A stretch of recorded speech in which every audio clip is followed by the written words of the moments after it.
Thank you for joining FMC and the European Parliament Former Members Association for today's panel, Do US and European Systems Need Major Reform? We're joined today by former members of Congress and FMC President Charles Bustani, former member of Congress Bart Gordon, and former members of European Parliament, Ms. Gorliva Quistot-Raffol and Mr. Miguel Angel Martinez. This discussion will be moderated by Dr. Richard Wike of Pew Research Center and author of the report, which this discussion will center around, titled Many in US, Western Europe Say Their Political System Needs Major Reform. Please post any questions you have throughout the discussion in the chat function to be recognized during our Q&A portion. And with that, I'll turn it over to Dr. Richard Wike. Well, thank you, and thanks to all the organizers for putting this event together. Thanks to our very distinguished panelists. Thanks to everyone in the audience. I'm really honored to have a chance to participate in this discussion, and I'm especially honored that this report that you referenced, that my colleagues and I wrote at the Pew Research Center, can serve in some ways as a springboard for this discussion. So what I'll do is spend just a couple of minutes here at the beginning going over some of the key findings from that report before we turn to our panelists and have a discussion about some of the themes that emerged from that report. It was based on a survey that we recently conducted in November and December of last year in the US, the UK, France, and Germany.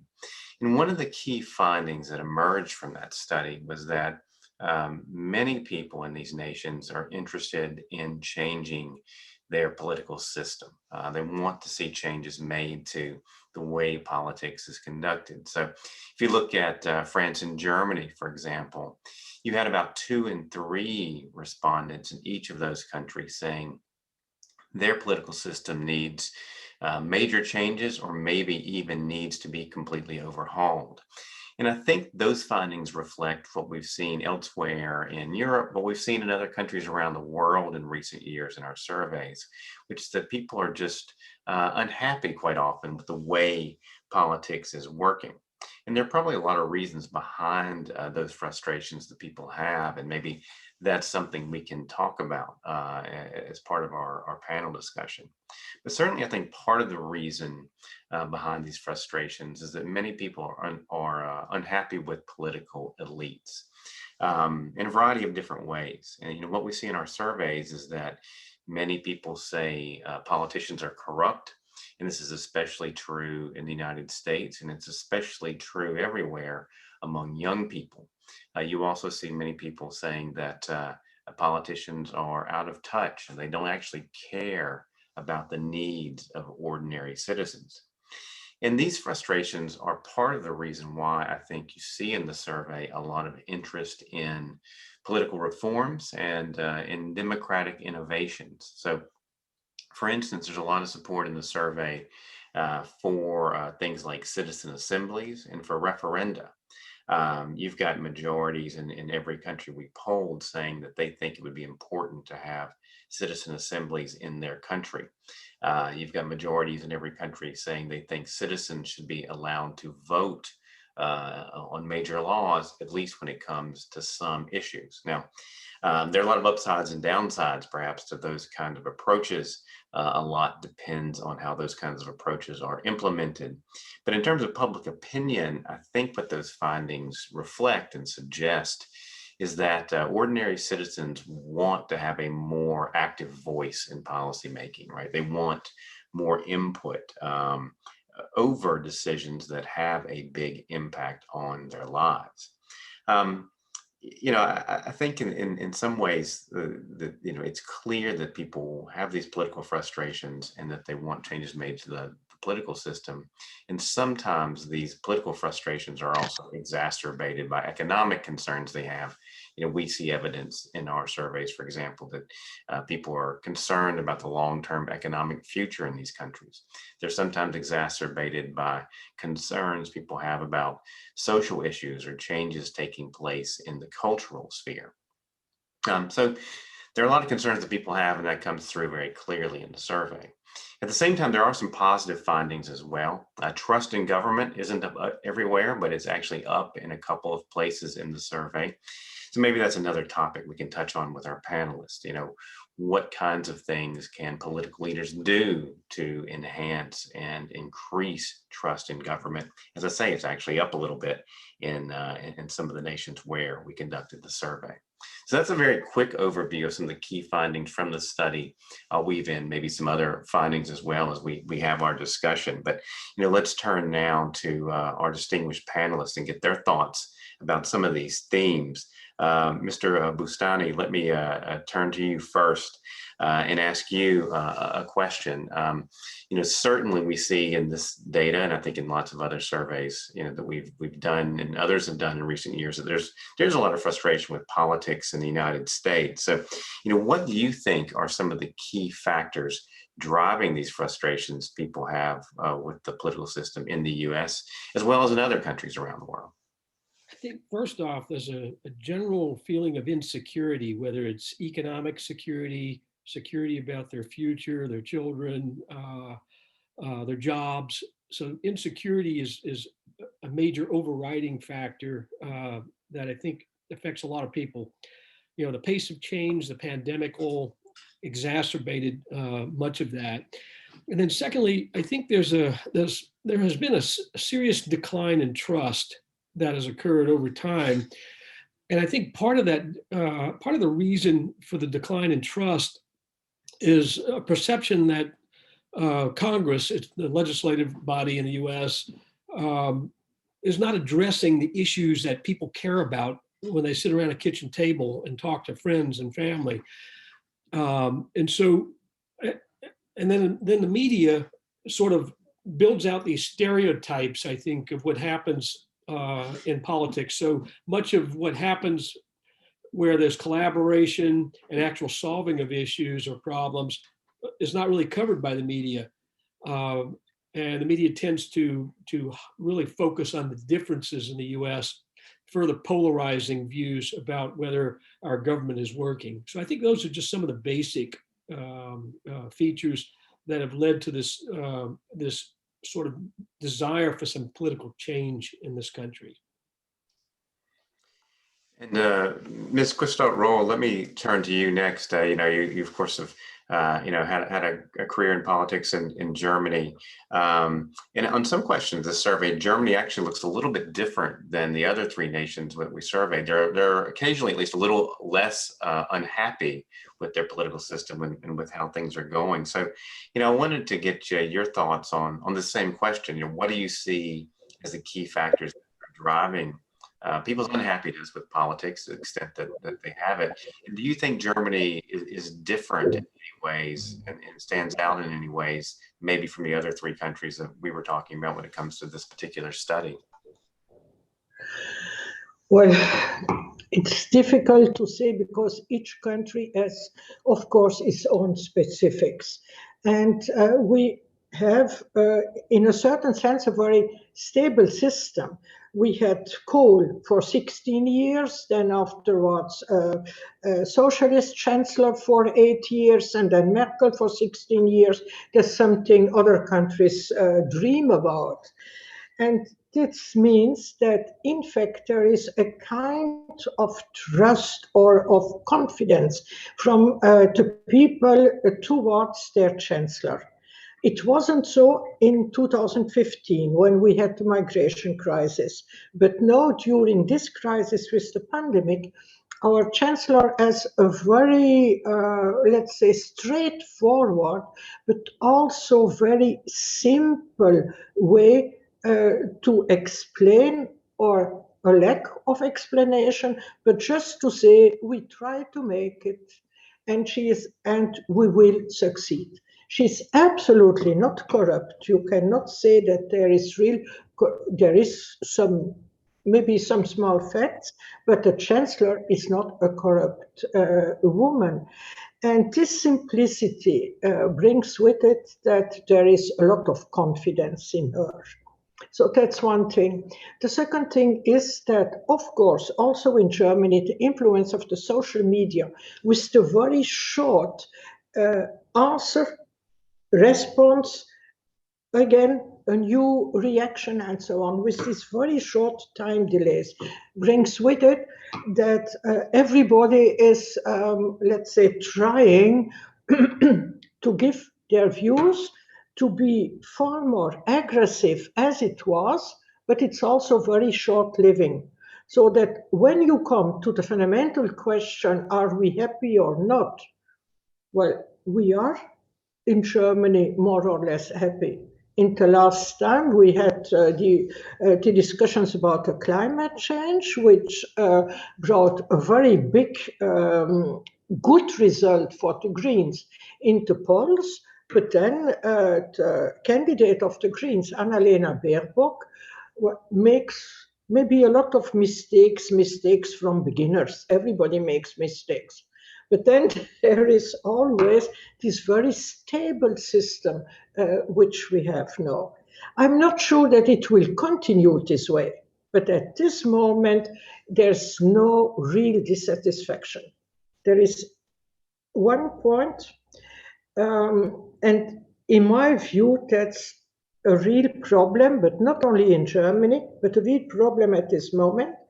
You can observe that authoritarian regimes, in the question of how do we solve the problems with the pandemic, are not always the worst, which means that a lot of people feel we need a very strong voice, we need a strong leader.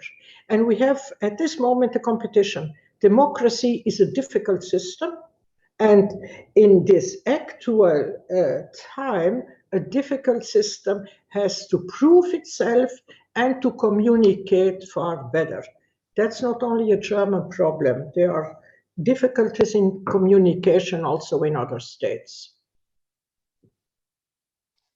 Thank you. Yeah, some interesting points certainly about the role leaders can play in these kind of issues, and about the importance of stability, as you see it in Germany being an important factor there. Mr. Gordon, maybe we might have had a little less stability, I guess, in certain ways in the United States in recent years, depending on how you look at it. But same question, to you. What do you see either in the United States or elsewhere, driving the frustration that many do have with the way politics is working? And in particular, do you see any role for economics in this? Is our views about economic inequality and those kind of things part of the story here, if we're trying to, kind of unpack what's driving this dissatisfaction a lot of people have?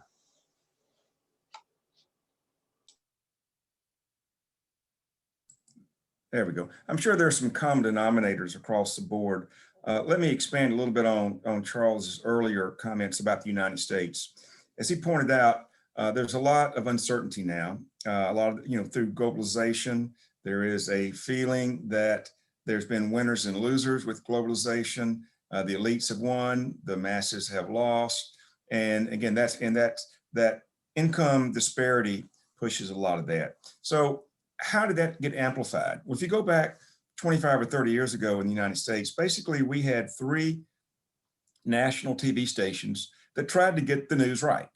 And then we started having, on both the left and the right, you had national media outlets that really, for an economic model, they took one side or the other. Let's just say conservative or liberal. And rather than try to promote what they wanted, their side, they tried to demonize the other side. And then on top of that, the elections in the United States became so enormously expensive that you have more money driving this, they're bad, they're bad. Then you've got a situation where it's unique to the United States in that we only have two major parties. And in essence, there's no really minor parties. And so it's all about the other side being corrupt, being bad, where if you're in Europe, generally there are multiple parties. And you have to have coalitions now and then. So it's, it's not such a blood sport to just take the other side out. And then I think finally what's happened is in the United States, we have constant, elections here. It never stops. It never stops. And you'll find that many members of Congress would like to compromise, would like to work things out. but their leadership doesn't want them to.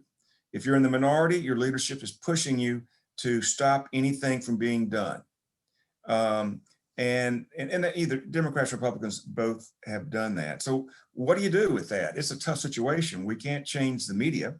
We can't change also the Twitter and the Facebook and things that emphasize that. Personally, I think that if we reduce the amount of money in elections, which are probably 90% negative campaigning rather than positive, if we made the ballot more accessible, those things would be helped. But we've got ourselves in a hole here. It's going to be tough. And the lady from Germany pointed out, leadership would be beneficial. You can make a case that President Biden's policies are divisive, but at least his rhetoric is trying to be, in a compromise. We'll see if that works out, but I'm afraid that we've got ourselves in a real hole here in the United States. Mr. Martinez, I want to bring you into the conversation. And unfortunately, we didn't have Spain in this survey, although we've done a lot of work in Spain over the years. But but I want to bring Spain into the conversation. Do you think some of these same kind of themes and trends that we see in these other nations are true in Spain as well? And then, in addition to that, something that I know you're interested in is the extent to which some of these themes we're talking about here apply not only in the United States and Europe, but globally. These themes are not unique necessarily to advanced economies. So maybe you could expound on both those points. What do you see happening in Spain? And then to what extent are some of these same themes and these same frustrations people have with their political system true, not only in the kind of countries that we're focusing on right now, but true around the world as well? Well, let me say, first of all, that I was very much in agreement with what Mr. Bustani said. I think the problems we are undergoing now are based on lack of trust, lack of confidence, lack of certitude, and perhaps lack of a credible information and the genuinely good information about what is happening. Concerning Spain, you have to realize that Spain is a country which today is a democratic country, but people like myself, the first time I could ever vote, I was 37. And before that, I had years in prison just because I wanted people to vote. So you see, we believe now that we are enjoying democracy, and we are right. We are entitled to express how important it is. But it is coming. We belong to a generation, and this applies to the majority of the population in Spain, that has known a tremendous dictatorship for decades. And in more than half of member states of the European Union, real democracy is a matter of a very few years. And what has been known in these countries, what has been known in Latvia, what has been known in Estonia, what has been known in the Czech Republic, what has been known in Poland, in these countries, a horrible dictatorship is what has been known for decades. And democracy, parliamentarianism, human rights are issues that are very recently discovered, and that definitely need to be improved, because we come to situations where people were not used to that. They were not used to enjoy the privileges, because it was privileges. We regarded privileges what happened in Belgium, what happened in the Netherlands, what happened in Sweden, but we did not enjoy these privileges. And so the problem we have is, first, that our current leaderships are people who have never learned how to manage, how to organize a democratic society. They have to learn. We are all very new learners. And this is the reality for the majority of European countries. And it is something that people, especially in the United States, should understand and should recognize. We are not people who have enjoyed democracy for 200 years. Even if with 200 years, you may have the Capitol assault, as it was the case in front of the television for all of us. So in any case, in Spain, I think the problems are the same ones that Mr. Bustani was defining. That maybe we have the difficulty of having a generation which is leading today the democratic states, that a generation that has not been trained in how to deal with the democratic state, how to organize the democratic state, and especially how to gain the trust of the people for a democratic state. You see, when you have had 40, 50 years of a fascist dictatorship, it is very difficult. You have to gain the trust of the people. And I think this is happening in a lot of countries, especially in developing countries, where the problem is that people do not trust the current leadership and those that are really managing the democratic state, because they are not trustable. So as a matter of fact, the problem is that people are right in not trusting people who are often corrupted, more often, not as often as it is said, but very often corrupted, that they are sometimes corrupted, that they are very, very many more times unable. They do not have the experience that I see in the United States or that I see in Germany, although, you know, the German democracy is not either a matter of many generations. One has to count not only on years or on decades, but on generations that have enjoyed the privileges of the democratic state and of the democratic society. And when you see that, you see in none of our countries, the learning on how to drive, how to direct, how to conduct a democratic society is not that easy. It is certainly not an automatic thing. It is much easier to behave as the one who conducts. I conduct, they don't, and I am not concerned with what people think about that. That's easier than saying, no, my job here is to listen, to know how we are operating, and to correct every day what we are doing wrong, because we must agree that we are doing things wrong. And it is the people that are suffering this wrong managing that will tell us what is wrong. No, we are not going to be clever enough as to know what is done in an insufficient or in a wrong way. It is the people who are suffering from this lack of progress that have to identify and who have to transmit to those who are leading the societies these difficulties if we want to have them improved. And this is what is happening in Spain, indeed.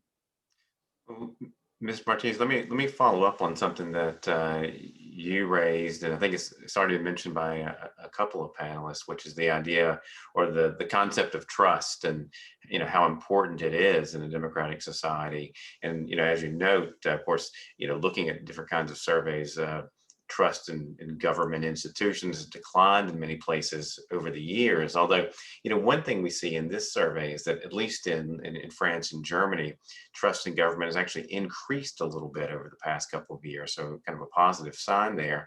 And everywhere you look, there's more trust in government among people who say their government did a good job of dealing with the pandemic. So, Ms. Roll, let me turn to you, since Germany is one of the places where trust is up a little bit. Are there some positive lessons that we can learn from the pandemic? Are there some positive things we can take away from this experience in terms of, ability of government to deal with a crisis like that, and how it may or may not lead to greater trust among its citizenry?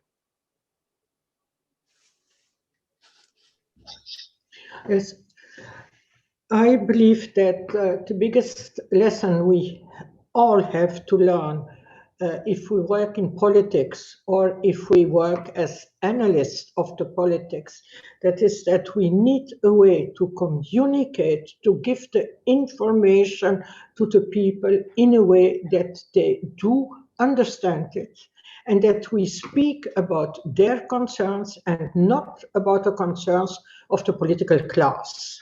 And the big political bubble, starting by the European level, and I go until the level of the city halls, for example. That's the biggest lesson.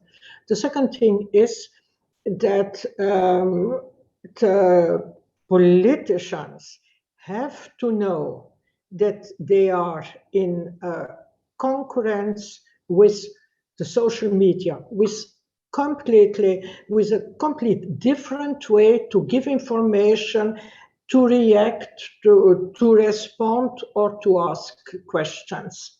And most of the actual political class is absolutely not used to it. It's also a question of age, of course. You need, well, the young people will need different information from the elder one. And there is, I don't see in Europe one single state who makes it properly. And the third thing is that people are used or in fact, in a problematic situation as the pandemic situation, the people want to have a guidance. So you need to propose solutions which are easy enough, but which help enough. An example, in Germany, there is a thing which is known as Kurzarbeitsgeld. That's money if you work less as the normal 35 or 37 hours in a crisis situation. And that's money which is more as an allowance for the people who don't have work.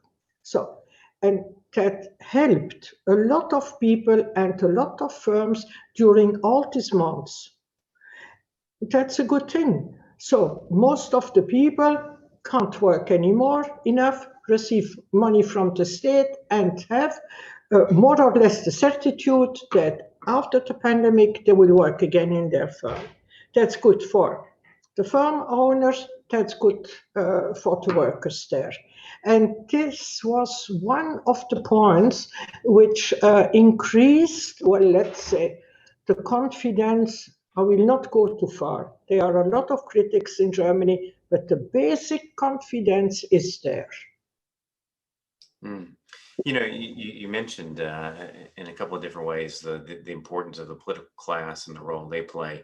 I think one of the things that, you know, if you look at our surveys and other surveys show, as I mentioned, is there's a lot of distrust in that political class in many places. You know, people say that they're out of touch, or many of them are corrupt, and that type of thing.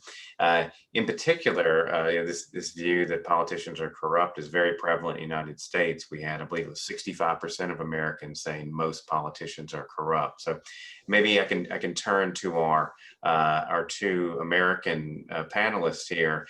You know, do average citizens, do they have a point at all, right? You know, you've been involved in politics for a long time, both of you.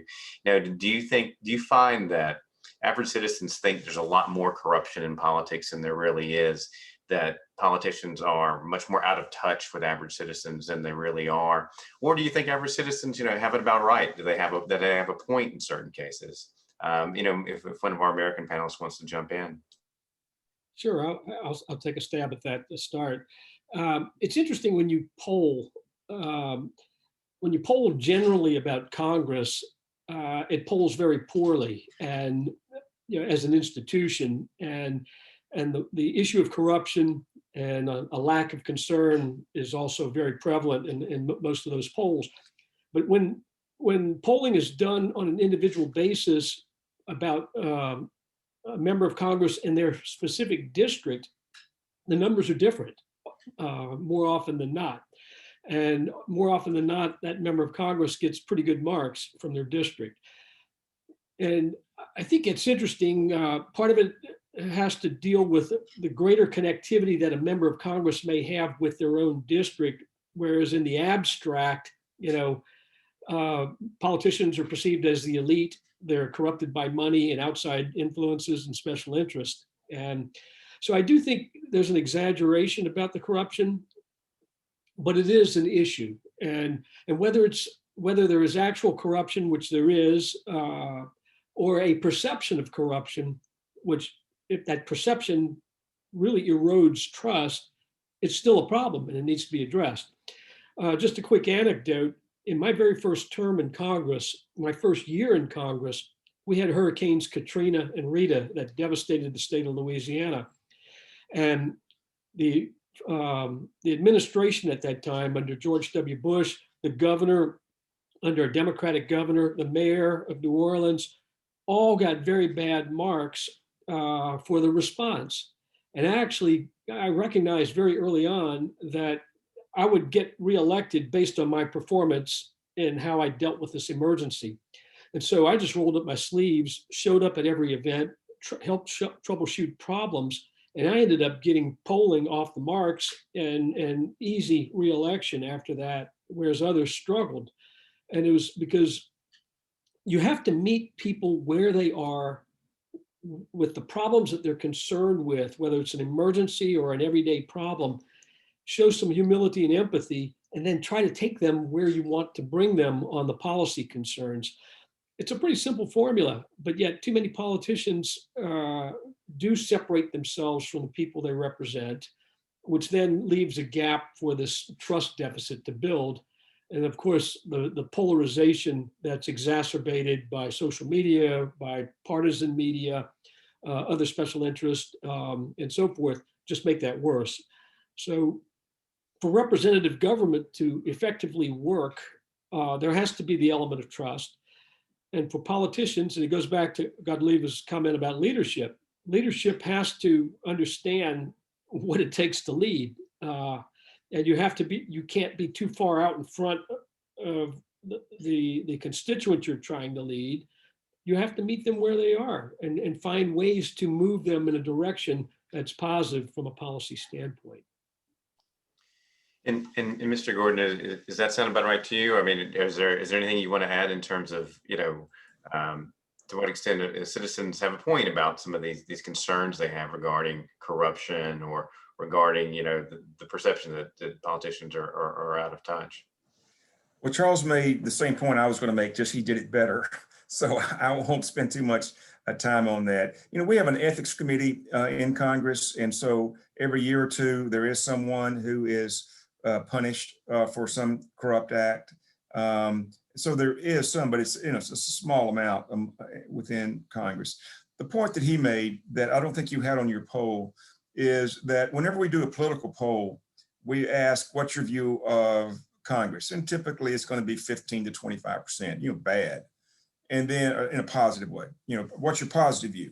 And then what about the individual member of Congress? And it's, 45, 55, maybe even 60.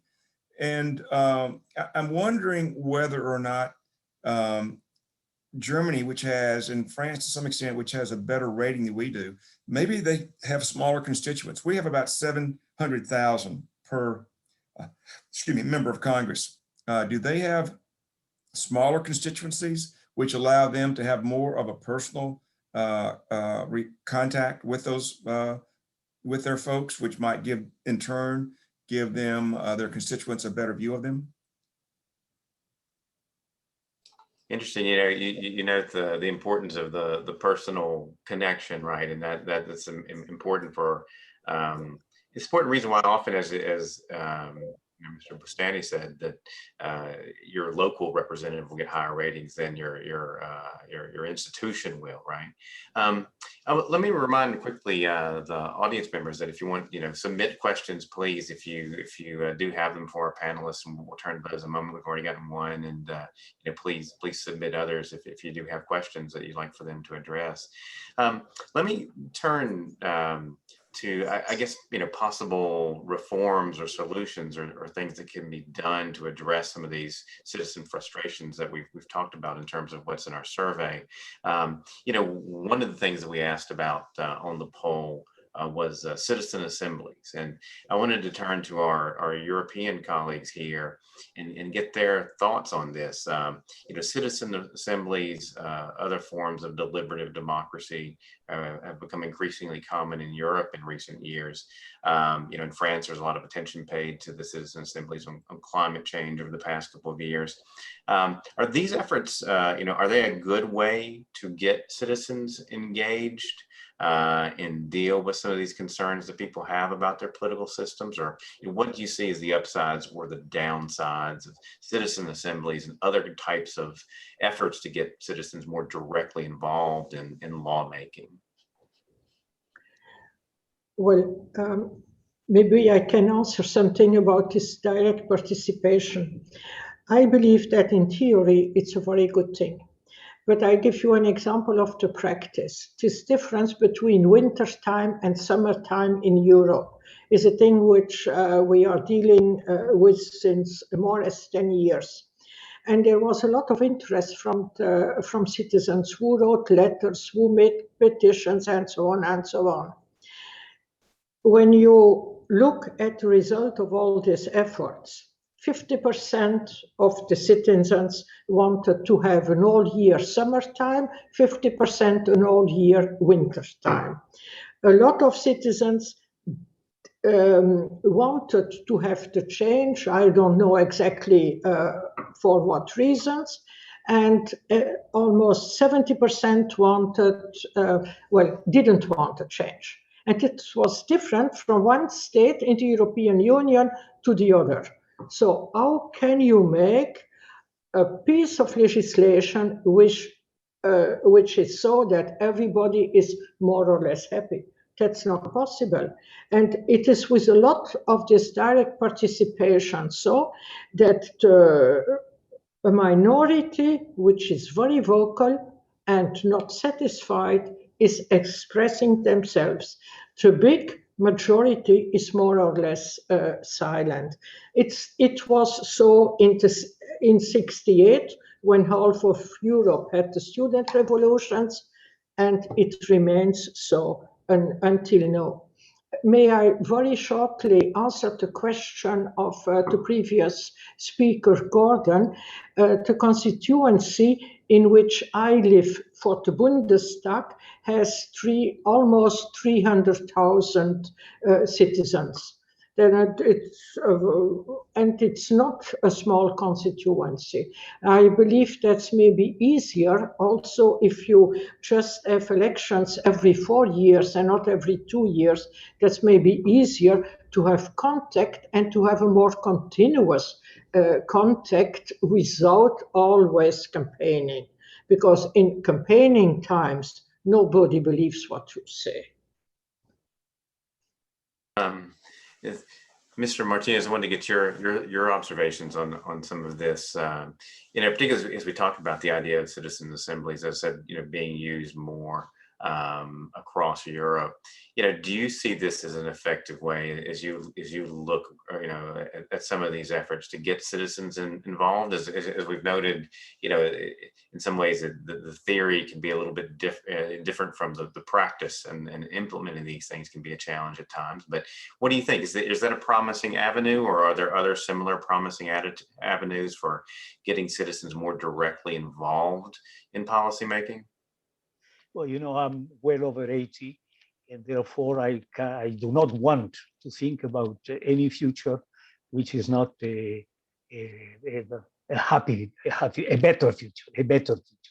I have had the privilege to see in Europe a development which could be defined as a very positive development. When one compares, we are even speaking about Germany. We are speaking about Germany as if Germany was a whole. But you see, I have known a map of Europe where Germany had 1/3 of the population coming from a Nazi time to a Stalinist time without from one day to the other. So you see. So what is this reality? Is this reality something that we can ignore? I know very well, and I I'm full of respect for what they live in. But I think this is one problem that cannot be ignored by those who are responsible. I think we have not connected enough in the talk that we have had before. We have not connected enough corruption and information.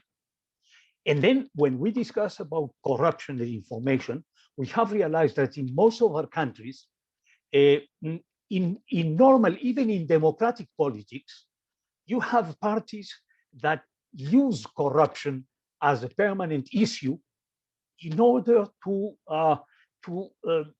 blame the other parties. And this is something that we cannot ignore either. How can we protect democracy from populism and from demagogy? See, this is an issue which is there, which is indeed there, and which is more there, in my experience. I may be wrong in that, but I believe that, frankly speaking, in European countries where democracy has been something established for 5 or 6 decades, things are much better in connecting information and corruption than in countries where the dictatorships have existed until 10, 15 years ago, and where corruption was something that was so obvious that people who were in power without having any democratic control, they were in power, and corruption was something that was well known, I dare say accepted as a reality, which would be, I don't know if it, yeah, but there was no vaccination against corruption. There is vaccination with the pandemic. There was no vaccination against democracy in my country, or in Poland, or in Czechoslovakia, or in, no. You know, corruption was a disease that could not be attacked, among other things, because those who were benefiting from the corruption were those who might have been responsible for changing, leading the movement to change. And this was not, this never happened. And we believed in a number of events and demonstrations and so on. Now things are going to go much better now. And very often, I think disappointment was the result to a large extent. Yeah. And some important points certainly about, again, the role of corruption, which I think is something that, a lot of our survey respondents would agree with. They really point to it, and it's something that's, correlated with a lot of dissatisfaction with democracy. We want to turn to some questions from audience members in just a moment. Before we do, I want to go back one more time to these sort of political reforms we talked about a little bit in the survey, and ask our American colleagues, thinking about citizens' assemblies, for example, something that's been done a little bit in the United States, but not as much as you see in Europe and some other parts of the world. Is that the kind of thing you think there's a future for in the U.S.? Can you imagine that type of reform having some promise in future in the United States? Or are there other reforms that you think are out there from other parts of the world that the U.S. should incorporate in terms of thinking about ways to address some of the things that might not be working too well about our political system? Should we import some ideas from elsewhere? Bart, you want to take that one first? Well, I think Charles and I experience demonstrates that I know I had a lot of what we call open meetings where we'd have constituents come in, and it insulated me. I was a Democrat in a very Republican seat, but I was accessible. And so, it gave me that credibility. And so certainly if we could do national assemblies, that would be beneficial, but I'm not sure how you translate that. It's more, I hate to say, public relations, and then you learn something from it, but it is not something that is mandatory. Maybe a member of Congress would say, if you went to a meeting and said, raise your hands on how you want me to vote on this, maybe we would do that, and they would feel, that it was representative. But it's hard. Well, and then in the West, we do have some of our newer states have referendum, and they have a process to have referendums on their ballots. And maybe that could make people feel better about it. But with all the money that's thrown at these referendums, and the rhetoric that comes out of it, it's a tough thing to accomplish. I still think representative democracy is still the best form of government. And I say that, recognizing that, there are benefits to direct democracy and having citizens assemblies. But the question then becomes the access to information. But it's not just access to information that's valid and been really thoroughly looked at. It's also the opportunity for a member of Congress or a member in a legislative body to actually have discussions with their fellow members who have been elected, to really focus on these issues. Because oftentimes out of that discussion, that personal debate, the personal conferences that are held around an issue really elucidate what the flaws or the issues that are being discussed. And then ultimately, if it's done well, you get to a good solution. So I think the real reforms are to be directed at how do you get a legislative body that's truly representative of the people? And secondly, how do you really foster substantive debate, whether it's in committee or in the full legislative assembly chamber, to really vet these issues in a very public way, very transparent way. And I think that would assuage many of the concerns that people have. I just worry because having been the veteran of many, many town halls, oftentimes they really turned out to be not very constructive, and just shouting matches and really nothing really substantive came out of them. I've also seen at the local level where a local government put a citizens assembly together to try to figure out a new direction for a new model of local government. And it all fell apart because the people didn't trust the people who were part of the citizens assembly. And so, I think there's something to be said about true representative democracy, but making sure that the institutions are working in a fully functional way. Well, thank you. Let me quickly add a real example to that. If you were to have a poll and says, you want your taxes higher or do you want them lower? The vast majority are going to say lower. Charles was on the Ways and Means Committee that wrote the taxes.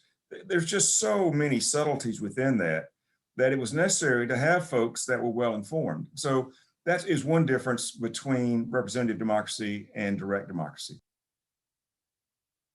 Well, thank you for that. Let me turn to a couple of questions we've gotten from audience members, some of which I think deal with some of the issues you've been talking about in terms of how do you get good relations between political leaders and their constituents. So this one is, in your experience in your respective country, what ways were lawmakers in the past able to connect to their constituents and form trust that is missing today? So, have we lost something? Is there something that's missing there in terms of the way politicians relate to their constituents? Maybe we turn first to one of our European colleagues, if you want to weigh in on that. Is there something that used to be there that isn't there today?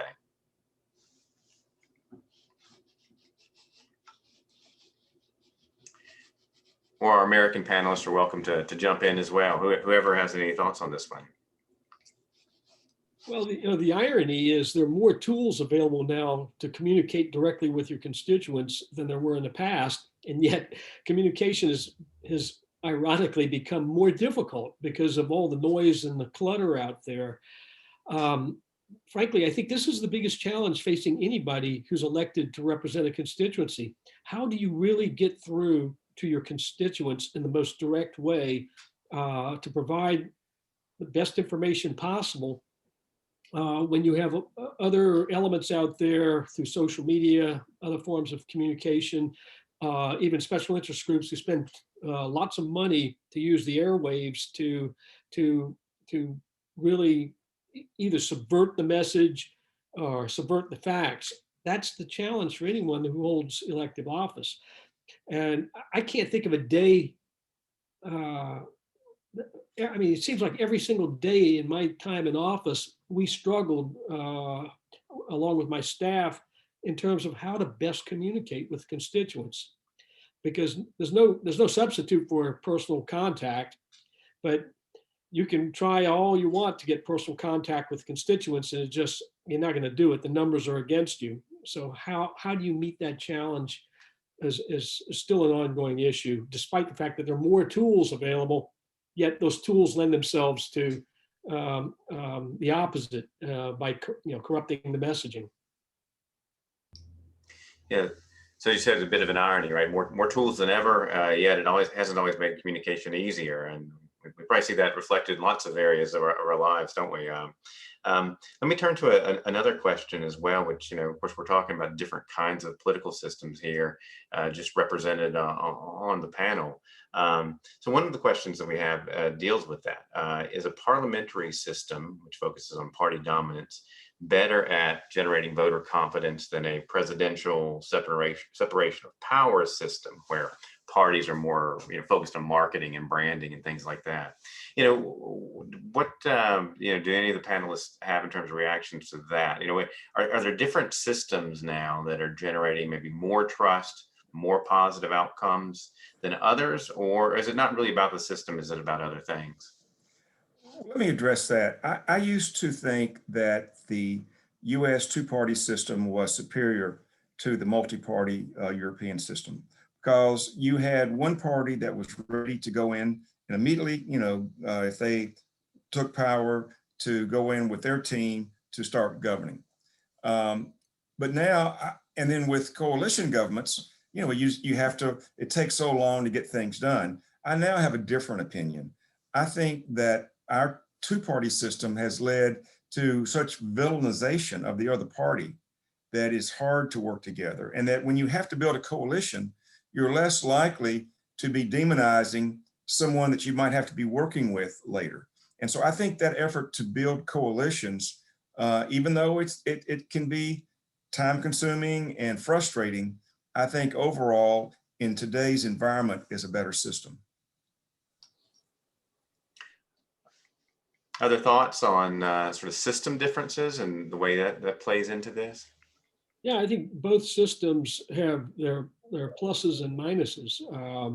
And I mean, it's all of this ultimately comes down to human nature and the forces that act on human nature, and whether those forces promote compromise and collaboration, or or those forces ultimately lead to polarization. I mean, our system of government has worked very well for many, many years, and now it's undergoing significant stress because of the intense polarization that's occurred. So, I don't think we're ever going to go to a parliamentary system or a multi-party democracy. For the United States, the question is, what reforms are necessary that would incentivize compromise and collaboration to solve problems and to minimize the extreme polarization. So things like looking at campaign finance reform is important. I think looking at maybe some limitation on the so that we're not looking at a 2-year cycle in Congress where it's basically election time nonstop would be a factor that could be helpful. Dealing with gerrymandering would alleviate some of those pressures. I think going away from pure party primaries and perhaps going to some kind of voting system that allows either an open primary or ranked voting, something like that, could be beneficial. I think those kinds of reforms would at least create some incentive for collaboration and maybe smooth things out. But there are always going to be flaws with any way you try to do it. But I think those kinds of ideas might be useful for consideration in today's American political system. Charles hit on really the fundamental problem, I think, now with our system is that when you have a two-party system, the extremes of both parties tend to win the primaries because the extremes are the most vocal. And so they're extending, or they're setting extremes to go to Washington to be extreme. That is the fundamental problem that we have right now. And Ms. Quisalt-Roll, did you want to jump in with a comment? Well, I believe it's not only a question of system. It is far more a question of personalities. You can have in each system persons who you can trust or persons who you cannot trust. And that's a difficulty at this moment. The people have not a big interest in politics, but they want things be done and things be fixed. So if a government can deliver, then it's okay in one system or in the other system. If a government doesn't deliver, then it's not okay. And then people start to complain, and that's absolutely normal. But I observed that there is a kind of, let's say, a void, a gap between the people we represent as politicians and our political bubble. There is no interest from our voters for us, not interest enough for the things we do. And on the other side, I'm not so sure that we in our political bubble have interest enough for the real concerns of the average man, woman on the street. I don't know how to change it, but if we speak about the direct participation, then we can remember that in the last year or maybe 2 years ago, President Macron, which is a presidential system, not a representative system in France, President Macron made a lot of town hall discussions to improve the situation of France after les Gilets jaunes. But now, almost 2 years later, there are almost no direct results and consequences from all these discussions. And that's very frustrating for the people who came to the town hall and who were ready to discuss and to present their ideas. And I have the impression that the politics at the moment don't deliver enough. Of course, we can say it's a pandemic situation, but it's also the climate change situation, it's a migration situation. The problems are huge, but the solutions are not very concrete and are not defined. Well, thank you very much. I want to be respectful of everyone's time. I think we're right up against the end of our time here. And let me apologize to some audience members who submitted very good questions that we didn't have time to address here. I hope perhaps we can have another session. I think there's a whole lot more to talk about when it comes to these kind of themes. Let me thank the organizers, both organizations who played a role here. Let me thank all the panelists, all the audience members. I think this is a really fascinating and robust conversation. I know at Pew we'll keep doing survey research on these topics, trying to dig into what's driving either satisfaction or dissatisfaction with the way political systems are working. And we'd love to do something like this again, to draw on the expertise and experience of people who've been involved in politics and have a lot to share about these kind of issues. So I hope we can all reconvene again at some further point and talk about these important issues more. So with that, I'll say thank you once more, and I hope everyone has a great day, no matter where you are. Thank you.